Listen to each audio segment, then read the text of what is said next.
দেখো, পুলি with mass, rotation মেকানিক্সে পুলি উইথ মাস কিন্তু এবছরের জন্য ভেরি ভেরি ইম্পর্ট্যান্ট। ওকে, তো পুলি প্রবলেম আমরা আগেও সলভ করেছি। কোথায়? নিউটনস লজ অফ মোশনে। সেখানে কিন্তু পুলির মাস নেগলিজেবল ছিল, অর্থাৎ মাসলেস পুলি ছিল, এবং সেখানে যে স্ট্রিং এর টেনশন ধরেছিলাম মনে করে দেখো তোমরা, সেখানে টেনশনটা সেম ছিল। কিন্তু পুলি উইথ মাসে টেনশন অফ স্ট্রিং সেম হবে না, ফার্স্ট কনসেপ্ট। তাহলে ধরো ফর এক্সাম্পল এখানে তিনটে সিচুয়েশন দেওয়া হয়েছে এবং প্রত্যেকটা ক্ষেত্রে তার অ্যাক্সিলারেশন অফ ব্লক চাওয়া হচ্ছে। ওকে, তাহলে ধরো ফার্স্ট কেস, এটা ফার্স্ট কেস। তাহলে এখানে টেনশন কি ধরবো? স্যার টেনশন ধরবো, এই স্ট্রিং এ ধরলাম T1 আর এটা ধরলাম T2, কারণ tension always act away from point of contact. তাহলে এই পয়েন্ট অফ কন্ট্যাক্টে টেনশন এদিকে, এই পয়েন্ট অফ কন্ট্যাক্টে টেনশন এদিকে, এখানেও তাই। আশা করি ক্লিয়ার। Very good sir. এবার দেখো, তাহলে এই ব্লকে ওয়েট M1G, এই ব্লকের wait M2G। Very good sir. এবার দেখো, বোঝার চেষ্টা করো। দেখো, যদি আমি অ্যাজিউম করি M1 গ্রেটার দেন M2, তাহলে তাহলে এই ব্লকের ওয়েট বেশি হওয়ার দরুন এই ব্লকটা নিচের দিকে নামবে উইথ অ্যাক্সিলারেশন A, আর এই ব্লকটা উপরের দিকে উঠবে উইথ সেম অ্যাক্সিলারেশন। তাহলে এই দুটো ব্লকে কি হবে? ট্রান্সলেশন। কিন্তু ভালো করে অবজার্ভ করো, অর্থাৎ এই দুটো ব্লকের যদি ইকুয়েশন মোশন দেখি আমরা, তাহলে এই ক্ষেত্রে কি হবে? স্যার এক্ষেত্রে হবে M1G minus T1 equal to M1A, আর এই ব্লকের ক্ষেত্রে হবে sir T2 minus M2G equal to M2A। Very good. এবার দেখো দেখো এই দুটো ব্লকের নয় ট্রান্সলেশন হবে, কিন্তু পুলিতে কি হবে? পুলিতে রোটেশনাল এফেক্ট তৈরি হবে, রোটেশন ঘুরবে। কার অ্যাবাউট? স্যার এই অ্যাক্সিসের অ্যাবাউটে যেটা ও দিয়ে পাস করেছে, that is natural Axis of rotation. ধরো আমি পুলিটাকে ডিক্স হিসেবে কনসিডার করছি, ডিক্স যার মাস এম, রেডিয়াস আর দেওয়া আছে, তো খুব ভালো করে বুঝবে। তাহলে যদি আমি পুলির ফ্রি বডি ডায়াগ্রাম ড্র করি, তাহলে পুলিতে দেখো, অবজার্ভ করো, পুলির ক্ষেত্রে দেখো টেনশন অ্যাক্ট করছে ট্যানজেনশিয়ালি T1 T2, আর পুলির ওয়েট দেখো কাজ করছে এমজি, সরি এটা ক্যাপিটাল এমজি হবে।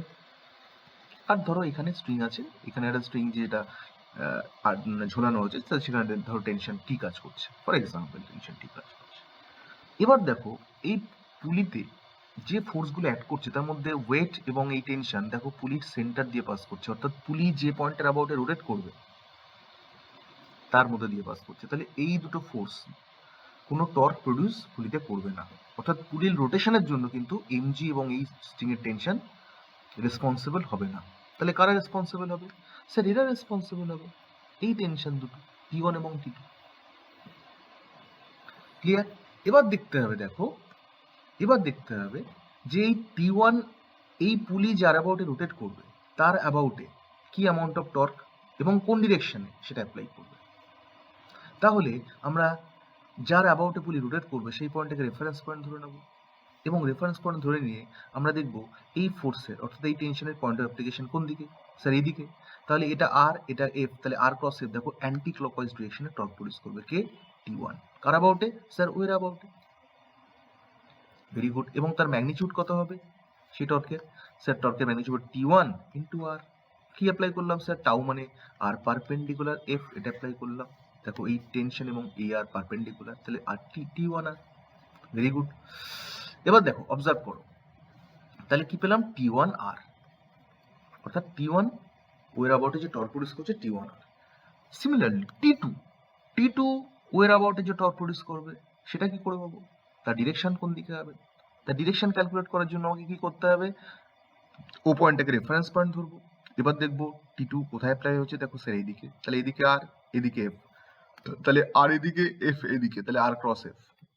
দেখো ক্লকওয়াইজ টর্ক প্রডিউস হচ্ছে T2 ধরুন এখানে, ক্লকওয়াইজ টর্ক, এবং তার ভ্যালু কত হচ্ছে স্যার? T2 আর। তাহলে নেট টর্ক কত হচ্ছে? T1 আর মাইনাস T2 আর, কারণ ব্লক তো এদিকে ডাউনওয়ার্ড মুভ করছে এই ব্লকটা। তাহলে তাহলে রোটেশন, নেট রোটেশন কোন দিকে হবে? অর্থাৎ এই ডিস্ক কোন দিকে রোটেট করবে? সে অ্যান্টি ক্লকওয়াইজ রোটেট করবে, এবং তার নেট টর্ক অ্যাবাউট ও কত হবে? সেটা হবে। আবার টাউ মানে তো আই আলফা, আইটা কার অ্যাবাউটে? স্যার ও এর অ্যাবাউটে। যদি ডিক্স হয় তাহলে আই নট কত হবে, মানে আইও কত হবে? আইও হবে sir half M R square. Alpha মানে কি হবে স্যার? অ্যালফা মানে এ বাই আর, তাহলে half M R square a by r, কারণ আমরা জানি a equals to r alpha. তাহলে এই যে তিনটে ইকুয়েশন পেলাম, এই তিনটে ইকুয়েশনে সলভ করলে আমরা এ পাবো। এটা হচ্ছে বেসিক কনসেপ্ট, এবং এটা প্রতি ক্ষেত্রে দেখো এই কনসেপ্টটা এখানে অ্যাপ্লাই করবো। একটা রোটেশনের ধরুন ইকুয়েশন আর ট্রান্সলেশনের ধরুন ইকুয়েশন, এই দুটোকে সলভ করে আমরা অ্যাক্সেলারেশন পাবো। ওকে, এবার ট্রিক শেখো। দেখো এই অ্যাক্সেলারেশন খুব ফাস্ট সলভ করার ট্রিকটা হচ্ছে এটাই, যে যদি পুলি মাসলেস হতো তাহলে আমরা কি করতাম? মাসলেস হলে আমরা কি করতাম? Acceleration equal to net force by mass of system করতাম। ভালো করে বুঝবে।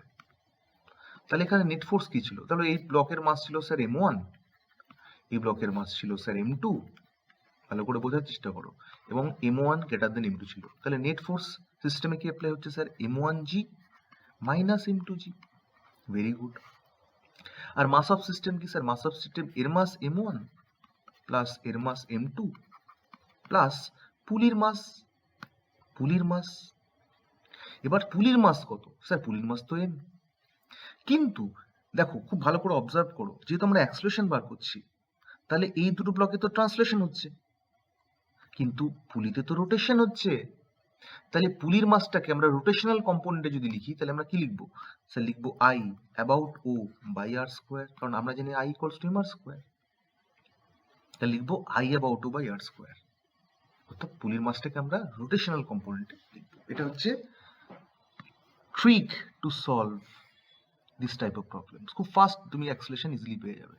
এবার স্যার আই নট কি হবে? স্যার আই নট একটু আগে পেলাম, কারণ এটা তো ডিক্স হিসেবে যদি কনসিডার করি, তাহলে আই অ্যাবাউটও কত হবে? আই অ্যাবাউটও হবে sir half M R square. Put করে দেবো এখানে, তাহলে half M R square by R square, তাহলে পেয়ে যাবো রেজাল্ট। ক্লিয়ার? তাহলে এক্ষেত্রে একই কনসেপ্টে দেখো আমরা এই বাকি দুটো প্রবলেম ইজিলি সলভ করে ফেলবো। যদি এর অ্যাক্সেলারেশন চাই তাহলে এর অ্যাক্সেলারেশন হবে, দেখো যদি খুব ভালো করে অবজার্ভ করো, এর অ্যাক্সেলারেশন কি করে পাবো? ধরো এ নামছে, এ উঠছে, আর এখানে রোটেশন তৈরি হচ্ছে, তাই তো? কোন দিকে? Anti clockwise. তাহলে এ হবে m1g minus m2g by m1 plus m2 plus I naught by R square. হ্যাঁ কি না? দেখো আই অ্যাবাউট ও কি হবে? দেখো এটা তো ডিক্স নয়, দেখো এই পুলিটা দেখো রিং এবং রড দিয়ে ফর্ম করছে, অর্থাৎ এই পুলির মধ্যে রিং এবং রড আছে। তাহলে এই রিংটার মাস দেওয়া আছে এম, রেডিয়াস দেওয়া আছে আর। তাহলে ও এর অ্যাবাউটে, অর্থাৎ যার অ্যাবাউটে এই পুলিটা রোটেট করছে, তার অ্যাবাউটে রিং এর দরুন মোমেন্ট অফ ইনার্সিয়া কি হবে? স্যার এম আর স্কোয়ার হবে, কারণ রিং এর আইসিএম আমরা জানি এম আর স্কোয়ার। তাহলে এম আর স্কোয়ার, তাহলে আই অ্যাবাউট ও কি হবে? রিং এর জন্য এম আর স্কোয়ার প্লাস রডের জন্য কি হবে? স্যার রডের লেন্থ তো 2r, মাস তো ক্যাপিটাল এম, তাহলে এই রডের সেন্টার অ্যাবাউটে, অর্থাৎ ও এর অ্যাবাউটে মোমেন্ট অফ ইনার্সিয়া হবে ml স্কোয়ার বাই 12, আর দুটোর জন্য 2 ইন্টু এম এল মানে স্যার 2r, তার স্কোয়ার বাই 12। তাহলে আই নট পেয়ে যাবো, আই নট বসিয়ে দেবো এখানে, এ পেয়ে যাবো। হ্যাঁ স্যার, ভেরি গুড। থার্ড দেখো, হলো সিলিন্ডার আছে, ব্লক আছে, তাহলে ব্লকটা নিচের দিকে নামবে, ব্লকটা নিচের দিকে অ্যাক্সেলারেশনে নামবে, আর এর মধ্যে রোটেশন হবে কার অ্যাবাউটে? স্যার এই অ্যাক্সিসের অ্যাবাউটে।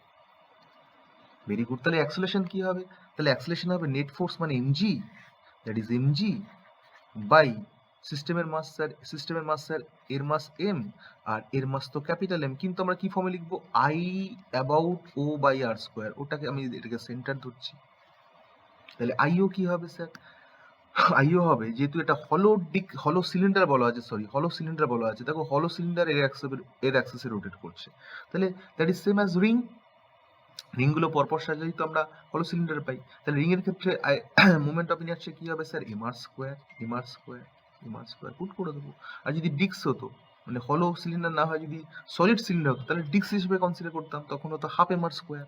ভেরি গুড, দেখো ইজিলি পেয়ে গেলাম আমরা। ক্লিয়ার? এবার দেখো, এবার এখানে আরেকটা টাইপ কি থাকতে পারে? আরেকটা টাইপ থাকতে পারে যে যদি ইমন ব্লকটা এইচ নামে, এইজ অ্যামাউন্ট অফ ডেপথে নামে, অর্থাৎ এখান থেকে যদি এই অবধি নামে, অর্থাৎ যখন সে এইজ ডেপথে নামে তখন সেই মুহূর্তে তার ভেলোসিটি কি হয়, তাহলে এ নামলে এ উঠবে, এ নামলে এ উঠবে, এ নামলে, তাহলে প্রতি ক্ষেত্রে এইজ ডেপথে তার ভেলোসিটি কি হবে, এরকম কিছু কোশ্চেন থাকলে ব্লকের ভেলোসিটি কি হবে, এরকম কোশ্চেন থাকলে আমরা কিভাবে সলভ করবো স্যার, থার্ড ইকুয়েশন অ্যাপ্লাই করবো, কারণ ইনিশিয়াল ভেলোসিটি প্রত্যেকের zero. Very good sir, very good sir, initial velocity প্রত্যেকের জিরো।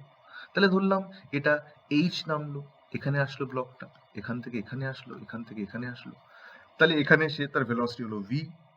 তাহলে কত অ্যাক্সেলারেশন নিয়ে আসলো স্যার এ, এটা কি কনস্ট্যান্ট না ভেরিয়েবল চেক করে নেব, তাহলে এটা স্যার কনস্ট্যান্ট, কারণ যা যা ভ্যালু আছে সব কনস্ট্যান্ট, তাহলে কনস্ট্যান্ট অ্যাক্সেলারেশন নিয়ে একটা ব্লক ইনিশিয়াল ভেলোসিটি জিরো থেকে অর্থাৎ রেস্ট থেকে সে ভি স্পিড গেইন করছে কত হাইট নামার পরে বা কত ডেপথে গিয়ে, কত নিচে নামার পরে স্যার এইচ হাইট নামার, এইচ নামার পরে, এইচ অ্যামাউন্ট অফ ডেপথে গিয়ে। ক্লিয়ার? তাহলে আমরা কি করব স্যার অ্যাপ্লাই করব third equation, V square equal to U square plus twice S, ইউটা তো জিরো এখানে, তাহলে সেখান থেকে ভি পেয়ে যাবো রুট ওভার অফ 2as করে এসটা এখানে এইচ, এটা এখানে যেটা ভ্যালু বার হবে সেটা, এক্ষেত্রেও তাই এক্ষেত্রেও তাই, প্রতি ক্ষেত্রে সেম অ্যাপ্লাই করবো কনসেপ্ট। তাহলে আশা করি কনসেপ্ট তোমাদের ক্লিয়ার হলো যে how to solve this type of problems. Okay, very good.